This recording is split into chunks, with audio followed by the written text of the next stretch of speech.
네, 안녕하세요. 맥머니 한재용 파트너입니다. 2021년 시장도 이렇게 마무리가 되었습니다. 그리고 이제는 2022년을 준비를 해야 되는 시기가 왔는데요. 일단 오늘 준비한 내용은 최근 현대차가 조직 개편도 하고 그리고 인사도 하면서 다양한 변화가 있었다는 것을 관심 있으신 분들은 아실 텐데요. 그러면 과연 현대차는 무슨 의도를 가지고 있을지 한번 생각을 해보고 관련해서 수혜받을 수 있는 기업은 어디가 있을지 간단하게 살펴보고 가도록 하겠습니다. 일단 2021년 자동차 산업은 어땠나 그거부터 생각을 해보고 가도록 하겠습니다. 2021년 자동차 산업은 이 핵심 키워드인 차량용 반도체를 빼놓고는 얘기하기 힘든 한 해였습니다. 일단 코로나 확산 초기에 자동차 수요가 급감을 했고 그래서 완성차 업계가 차량용 반도체 주문을 많이 줄였습니다. 하지만 실제로는 어떻게 됐나요?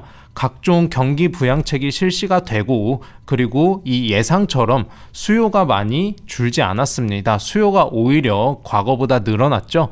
그렇기 때문에 차량용 반도체가 수급 문제가 생겼어요. 일단 다시 돌아가면 차량용 반도체 주문을 줄였고 그리고 반도체 생산 라인도 당연히 지금 당장 필요한 곳은 뭐 PC나 통신이나 이런 비대면 장비 시장으로 생각을 해서 이쪽에 집중을 했고 그 결과 차량용 반도체에서 수급에 문제가 생겼습니다. 이 차량용 반도체 기업인 텍사스 인스트루먼트의 재고일수 추이를 한번 살펴보시면 코로나 이후 재고가 상당히 빠르게 감소를 한 것을 알 수 있습니다. 실제로 이 차량용 반도체의 수요는 오히려 코로나 이전보다 더욱 늘어났다 이렇게 생각을 할 수가 있겠죠. 그래서 차량용 반도체의 수급에 문제가 생겼고 그 완성차 생산수는 감소를 했습니다.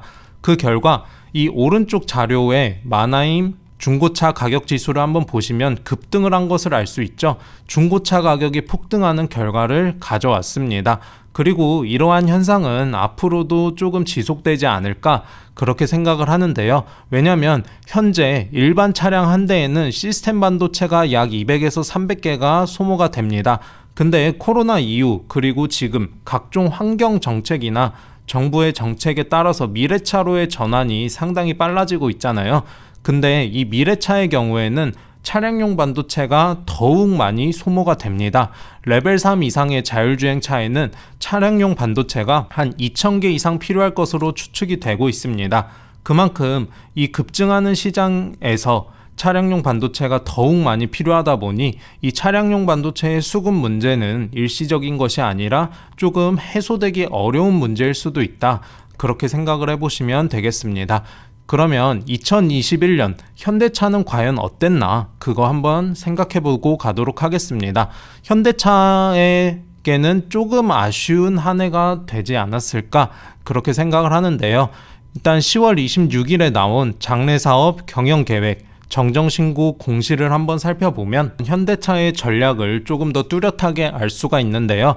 일단 2021년 판매 목표가 416만 대에서 400만 대로 감소세를 보였습니다.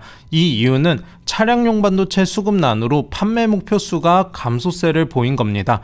그리고 이 차량용 반도체에서 문제가 생기다 보니까 차량 생산의 수가 감소세를 보였는데 중요한 점은 이 매출액이나 영업이익은 오히려 이전보다 상향된 것을 알 수가 있죠. 이렇게 상향된 이유는 무엇이냐면 차량용 반도체가 수급의 문제를 겪다 보니까 당연히 신차의 수가 부족해졌고 이 신차의 수는 가격이 올라갈 수밖에 없습니다. 중고차도 마찬가지겠지만 신차 역시 수요는 많은데 공급이 한정적이면 가격이 올라가겠죠. 그리고 현대차의 경우 차량용 반도체가 부족 현상을 겪자 수익성 높은 차종 중심으로 생산화 전략을 했기 때문에 예를 들어서 제네시스 같은 게 있죠. 그런 전략을 선택했기 때문에 매출액이나 영업이익 부분에선 조금 더 올라가는 모습을 보였습니다. 그리고 또한 가장 중요한 이유, 영업이익률 상승의 주요 원인은 차량용 반도체가 부족해졌고 중고차와 신차 모두 부족해지는 상황이 만들어졌는데요. 그런 상황에서 소비자에게 주는 인센티브는 감소세를 보였습니다. 당연히 소비자들에게 인센티브를 줄 필요가 없었겠죠. 이게 영업이익률 상승의 주요 원인이 되었습니다. 그럼에도 이렇게 매출이나 영업이익률이 조금 더 상향되었음에도 불구하고 현대차한테는 왜 조금은 아쉬운 한 해다 이렇게 평가하냐면 수요가 상당히 많았습니다. 하지만 공급이 그걸 받쳐주지 못했는데요. 만약 차량용 반도체 부족 현상이 없었다면 현대차는 더 많은 매출액 그리고 더 많은 영업이익을 거둘 수 있었을 겁니다. 그런 점에서 조금은 아쉬운 한 해가 아니었나 그렇게 생각을 하고 있습니다. 그러면 2022년은 과연 현대차는 어떻게 보낼까요? 일단 차량용 반도체가 또 핵심이 될 것으로 보고 있어요. 이 차량용 반도체 중심으로 살펴보면 2021년 19개 사이트에서 대용량 팹이 착공이 되었습니다. 그리고 2022년에는 10개 사이트가 추가로 신규 착공이 예정되어 있는데요. 근데 이 차량용 반도체는 본격적으로 생산이 될 때까지 한 2년이라는 시간이 소요가 됩니다. 그렇기 때문에 이 증설에 따른 효과는 기대하기 어렵다 이렇게 보시면 되겠고, 그러면 차량용 반도체 수급 계속 원활하지 않은 거 아닌가요? 이렇게 질문하실 수도 있는데, 일단 지금처럼 일시적으로 극심한 부족 사태는 조금 더 완화될 것으로 보고 있습니다. 일단 그 이유는 이 바로 아세안 국가와 관련이 있습니다.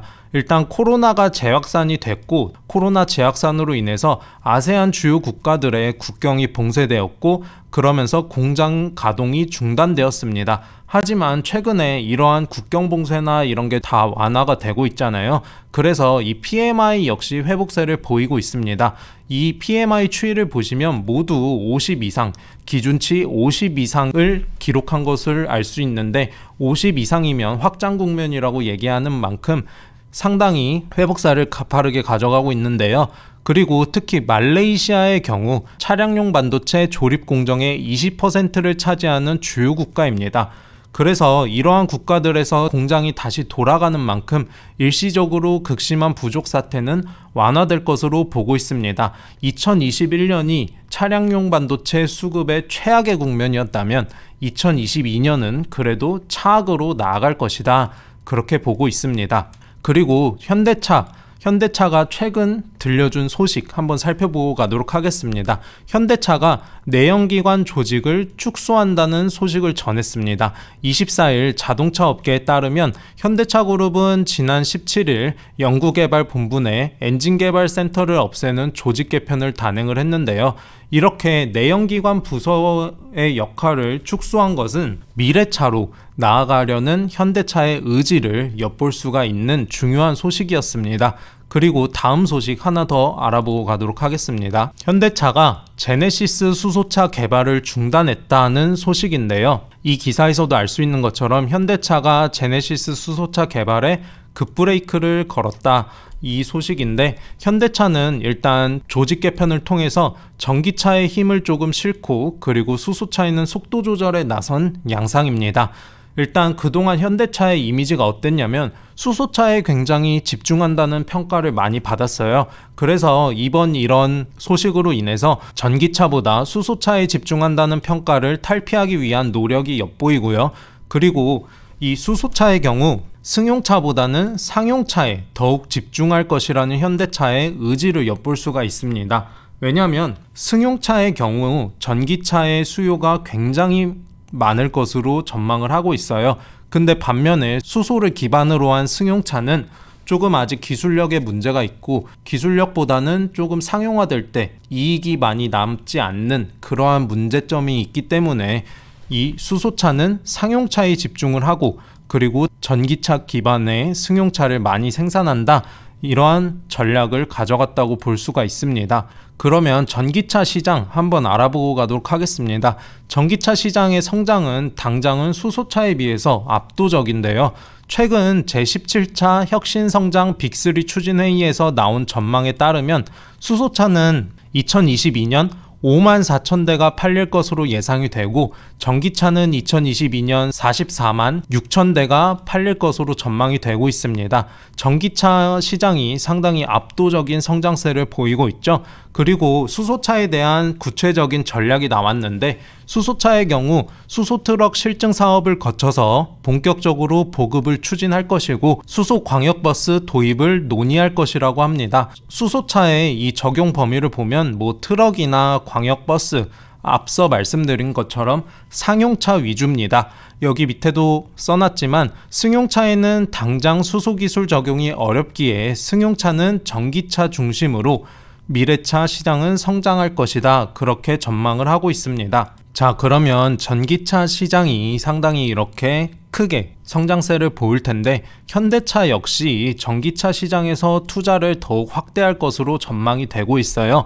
현대차 그룹의 경우 2026년 전기차 판매 목표를 기존 100만 대에서 170만 대로 상향 조정을 했습니다. 그리고 2022년 전기차 판매 목표를 2021년 대비 57.1% 상향 조정을 했는데요. 이렇게 자료에서도 알 수 있는 것처럼 전기차의 성장성을 굉장히 높게 보고 있다는 현대차의 생각을 볼 수 있습니다. 그리고 미국 내 전기차 공장 건설을 위해서 한화 8.8조 원을 투자할 것으로 알려진 현대차는 2022년 세부 계획을 발표할 예정입니다.